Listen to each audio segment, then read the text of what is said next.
বাল মানে কি বাংলাদেশ আওয়ামী লীগ, এটাকে সংক্ষেপে করলে বাল হয় হচ্ছে এটা এই ঘটনাটা ঘটাই। আমি ওখানে ধরেন মুসালেখা দিয়ে আসছি। 5ই আগস্টের পরে আমাকে মেরে ফেলার জন্য মাজিদে আমাকে তো 17 দিন নিয়ে গুম করে রাখছিল। এটা 5ই আগস্টের পরের ঘটনা। আমাকে মেরে ফেলবে। কারা গুম করছে? আমি একদিন বাসা থেকে বের হইছি, ধরেন আমাকে ডাকলো, আপনাকে ডাকে, মানে এখন আমি চিনিও না, ধরেন একটা মানুষ যদি আপনি বলা যায় ডাকে আইসা, যদি মাইক্রো থেকে আইসা আপনাদের তুলে ফেললে, মানে আমার কথা হচ্ছে আপনি অতীতে যেগুলো করছেন, আপনার বাড়ি ঘরে হামলা চালাইছে, সেগুলো ভুলে যান। আপনি একদম প্রতিশোধ নিবেন না, আপনাকে একটা মুসালেখা দেন, আপনাকে মেরে ফেলবে এই সেই। তারপর আপনি বাকি জীবন আর ওই যে, তারপর একটা বাল, আমি একটা গান করছিলাম আওয়ামী লীগ নিয়ে আর এরকম গান টান করবেন না। আমি বলছি এখন মেরে ফেলেন, আমার কোনো আপত্তি নেই। এই যে আমি কখনো আপোষ জিনিসটা আমি করি নাই। এটা ধরেন হয়তো এখনো তো ধরেন আওয়ামী লীগ তার মরে যায় নাই সব। এটা কারা করছিল? এটা একটা ধরেন গোত্র আছে, ওরা জানে। ধরেন আমার মতো তো এরকম প্রতিবাদী গান বাংলাদেশে তো কয়েকজন মানুষ করে, যারা ধরেন এই মেন্টালিটি এরকম খুব কম। আমার হয়তো 2-3টা গান ওরা এফেক্ট পাইছে, যে যেন আর এই ধরনের গান টান করতে না পারে। এইটা ধরেন পরে যেটা বুঝছি, এটা এই ঘটনাটা ঘটাইছে। ছাড়া পেলেন কিভাবে? তো পরে তো ধরেন ওখানে বলছে আচ্ছা আমি আমার এলাকায় যাব, আমি এইরকম কোনো প্রতিবাদ করব না, বা যারা এগুলো ঘটাইছে আমি ওদের উপর কোনো প্রতিশোধ নেব না, ঠিক আছে। পরে আমি ওখানে ধরেন মুসালেখা দিয়ে আসছি, যে আমার একটা হিসেব হচ্ছে যে আমার এলাকা যারা আছে ওরা তো আমার ছোট ভাই। তা কোন জায়গা থেকে করছিল? এটা হচ্ছে আমার 18 নম্বর সেক্টর থেকে, উত্তরা আমার বাসা। আমি নিচে নামছি, জাস্ট একটু গেটের বাইরে এই ঘটনাটা ঘটছে। আপনি যে মুসলিকাটা দিছিলেন, সেটা কি নিজের নৈতিকতা এখনো ধরে রাখছেন? হ্যাঁ, 100%।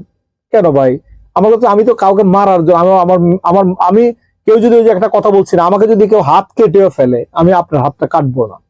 আমার কথা হচ্ছে ভাই, পচা জিনিস গাছে থাকে না, ঝরে যায়। আমাকে মারতে হবে না। ওই একজন সন্ত্রাসী আরেকজন সন্ত্রাসীর হাতে বিশেষ করে মারা যায়, একটা খারাপ ছেলে আরেকটা খারাপ ছেলের হাতেই পড়ে যাবে। উনি আমাকে বলছে যে আপনি গান, আপনি আমাকে মেরে ফেলতে পারেন, কিন্তু আমি গান বন্ধ করব না। আপনি বুঝতে পারছিলেন কোথায় নিয়ে গেছে? না, এটা আমি দেখলাম যে আমার একটা রুমের মধ্যে এরকম, আমার তো রোবপুরে আমাকে তো চোখ বেঁধে ফেলছে। চোখ বেঁধে ধরেন একটা রুমের মধ্যে, আপনার ধরেন আমি এখানে আছি, এখন এটা আমি কোথায় আছি এটা তো আর জানি না। কয়দিন ছিলেন? 18 দিনের মতো। কি খাইতেন? আমাকে খাবার টাবার আমার কোনো আপত্তি রাখে না, আমাকে ফল টল থেকে শুরু করে খুব ভালো খাওয়াইছে। আমি যেটা বুঝছি, ধরেন আমার হয়তো কিছু ফ্রেন্ড সার্কেল আছে এটার সাথে জড়িত, যারা হয়তো আওয়ামী লীগ করে, বা ওরা আমার বিতর্কত কিছু আমার এই প্ল্যানিং জানে। যেমন আমাকে বলছে যে তুই কি জিয়াউর রহমানের মাজারে ওখানে যে বক্তব্য দিছস, এইরকম বক্তব্য না দিলে হয় না। আমি বলছি ওখানে ধরেন জিয়াউর রহমানের মাজারে সামনে ছোট একটা গাছ রক্ষা পায় নাই, মানে একটা ছোট গাছও ওখানে মেরে ফেলছে, তুলে ফেলছে, ভেঙে ফেলছে। তো তাহলে যারা বিএনপি করে এটা ভালো থাকবে কিভাবে? একটা জিয়ার মাজারে আসতে বোঝা যায় যারা বিএনপি করতেন এরা কোন অবস্থায় আছে। আজকে দেখেন, যারা এখন হাইব্রিড বলে, যারা আগে আওয়ামী লীগের মিছিলে করছে, কিছু মানুষ ছাড়া এখন সবাই আবার বিএনপির মতো হয়ে গেছে। আচ্ছা, এই যে গুমটা হইলেন, হ্যাঁ 15 দিন, মানে 5 আগস্টের পরে কতদিন পরে হইতে পারে? এটা ধরেন এই 17-18 দিন পরেই। 17-18 দিন পরে।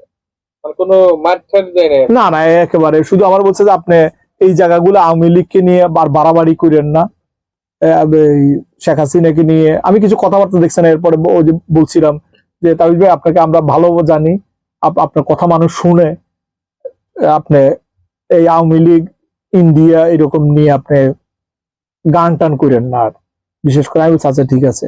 তো পরে ধরেন যেটা আমি বুঝলাম, মালয়েশিয়া থেকে আমার এক ফ্রেন্ড আমাকে ফোন দিছে পরে, যে তাবিজ তোমাকে অনেকেই ভালোবাসে, আমরাও ভালোবাসি, কিন্তু তুমি শেখ হাসিনাকে নিয়ে এই যে বাল গান যেটা করছো, যে বাল, আমি বলছি বাল মানে কি বাংলাদেশ আওয়ামী লীগ, এটাকে সংক্ষেপে করলে বাল হয়।